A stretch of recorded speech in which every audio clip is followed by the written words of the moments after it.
الحمد للہ وحدہ لا شریک لہ والصلاة والسلام علی من لا نبی بعد۔ پارہ نمبر 9۔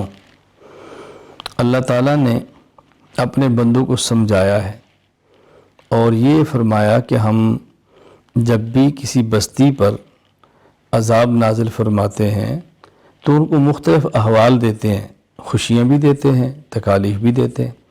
دیکھتے ہیں کہ خوشی میں کیا کرتے ہیں اور تنگی میں کیا کرتے ہیں۔ جو خوشی میں، راحت میں اور بے آرامی میں، تکلیف میں اللہ کے ساتھ یاد کرتے ہیں، بچ جاتے ہیں، اور جو خوشی میں رہے تو اکڑتے ہیں، تکلیف آئے تو گڑ گڑاتے ہیں، تو یہ لوگ پھر پھنس جاتے ہیں۔ تو مومن کی شان یہ ہے کہ خوشی ہو یا تکلیف ہر حال میں اللہ کا بن کر رہے اور اللہ کو یاد رکھے۔ حضرت موسیٰ علیہ السلام کا واقعہ اس میں بیان فرمایا ہے۔ حضرت موسیٰ علیہ السلام کا فرعون کے ساتھ مقابلہ ہوا، فرعون سے گفتگو ہوئی ہے، فرعون نے جادوگر موسیٰ علیہ السلام کے مقابلے میں بلائے ہیں۔ اللہ تعالیٰ نے اپنے کرم سے موسیٰ علیہ السلام کو فتح دی ہے، جادوگروں کو ناکام کیا ہے، اور پھر وہ سارے جادوگر موسیٰ علیہ السلام پر ایمان بھی لائے ہیں، کلمہ پڑھا ہے۔ اس واقعے کا ذکر بھی فرمایا ہے۔ حضرت موسیٰ علیہ السلام فرعون اور فرعون کی قوم کی طرف آئے ہیں، نبی رسول بن کر آئے ہیں، آپ نے دعوت دی ہے، ان لوگوں نے دعوت کو جھٹلایا ہے، تو ان پر کئی قسم کے عذاب آئے ہیں۔ یہاں پر ان میں سے 5 قسم کے عذابوں کا ذکر ہے۔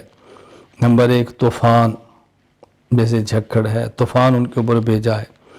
نمبر 2 والجراد، ٹڈیاں بھیجی ہیں۔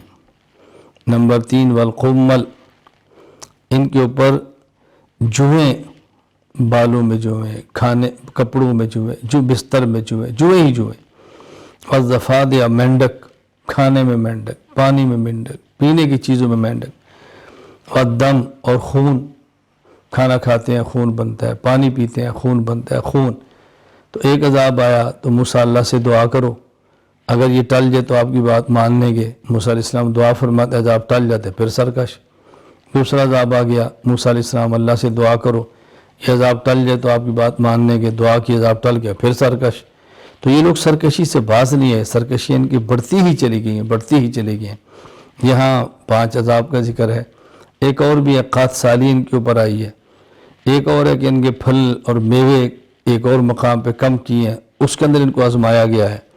اللہ تعالیٰ نے پھر معجزے دیے ہیں موسیٰ علیہ السلام کو، 2 بڑے، ید بیضاء، اپنا ہاتھ بغل کے نیچے رکھتے ہیں، پھر باہر نکالتے ہیں تو ایسے سورج کی طرح چمک رہا ہوتا ہے، ید بیضاء۔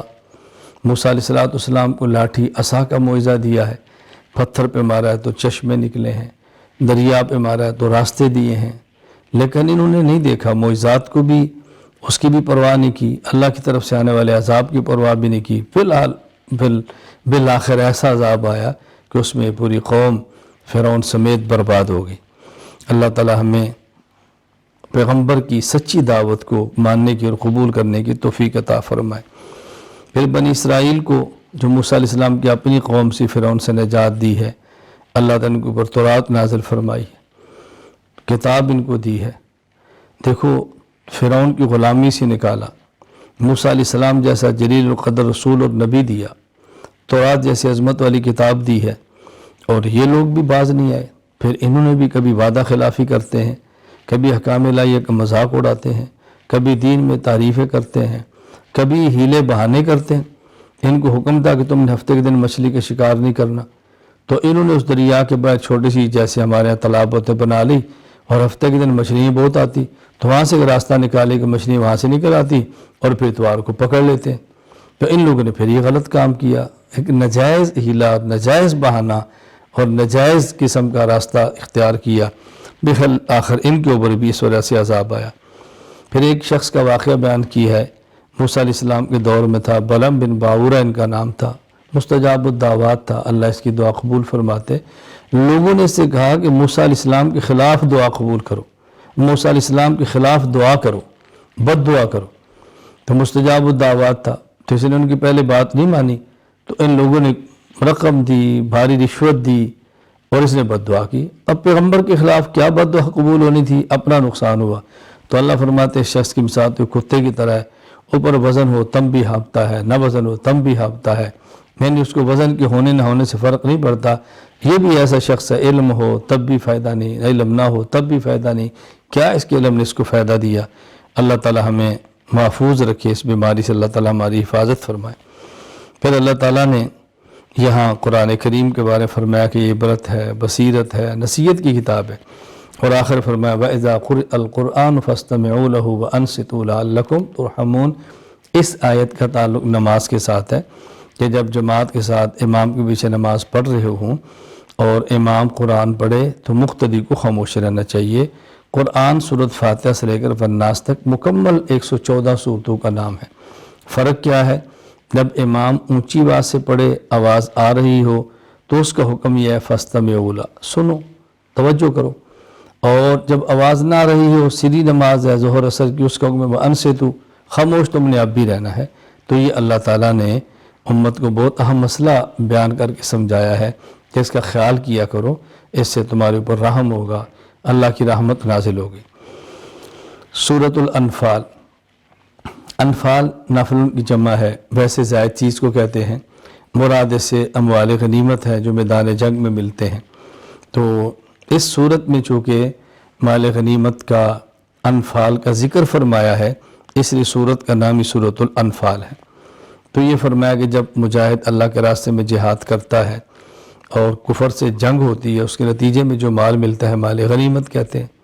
کبھی میدان میں نکلتے ہیں، جنگ کی نوبت نہیں آتی، بغیر جنگ کے مال ملتا ہے تو اس کو مال فے کہتے ہیں۔ تو یہ مسئلہ بیان فرمایا کہ جب مال غنیمت ہو تو اس کے 5 حصے کرتے ہیں، ایک حصہ مجاہدین کے لیے، 4 حصے مجاہدین کے لیے، اور ایک حصہ خالص اللہ کا رسول، یعنی رسول اللہ صلی اللہ علیہ وسلم کی ثوابدید پر اس کو آپ جہاں چاہیں خرچ فرما دیں۔ مومنین کی صفات کا ذکر فرمایا ہے۔ ایمان والوں کی صفت یہ ہے، نمبر 1 اللہ سے ڈرتے ہیں، نمبر 2 تلاوت کے ذریعے اپنے ایمان کو بڑھاتے ہیں، قرآن کریم رغبت سے پڑھتے ہیں، نمبر 3 اللہ پر بھروسہ اور توکل کرتے ہیں، نمبر 4 نماز کی حفاظت کرتے ہیں، نمبر 5 احسان کرتے ہیں، نیکیاں کرتے ہیں، دوسروں کا خیال رکھتے ہیں۔ یہاں دی بات اچھی طرح سمجھ لیں کہ اب رمضان کا مہینہ بطور خاص قرآن کریم کی تلاوت کا ہے، بہت زیادہ اہتمام فرمائیں۔ اللہ پر توکل کا معنی ہے اسباب اختیار کریں، اللہ پر بھروسہ کریں، اسباب اختیار کریں پھر بھروسہ کریں، اسے توکل کہتے ہیں۔ اسباب چھوڑ کر بھروسہ کریں، اسے تعطل کہتے ہیں۔ شریعت میں تعطل نہیں ہے بلکہ توکل ہے۔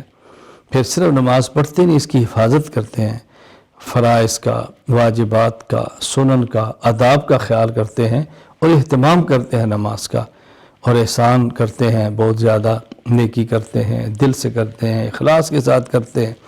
اللہ تعالی ہم سب کو یہ مومنین کی صفات کامل درجے میں عطا فرما دے، اپنا خوف اللہ تعالیٰ عطا فرمائے، قرآن کریم کی تلاوت کی توفیق عطا فرمائے، تلاوت بھی ایسی کہ جس سے ایمان بڑھے، اللہ تعالیٰ اپنی ذات پر توکل عطا فرمائے، اللہ تعالیٰ نماز کی حفاظت کی توفیق عطا فرمائے، اللہ تعالیٰ احسان کرنے کی توفیق عطا فرمائے۔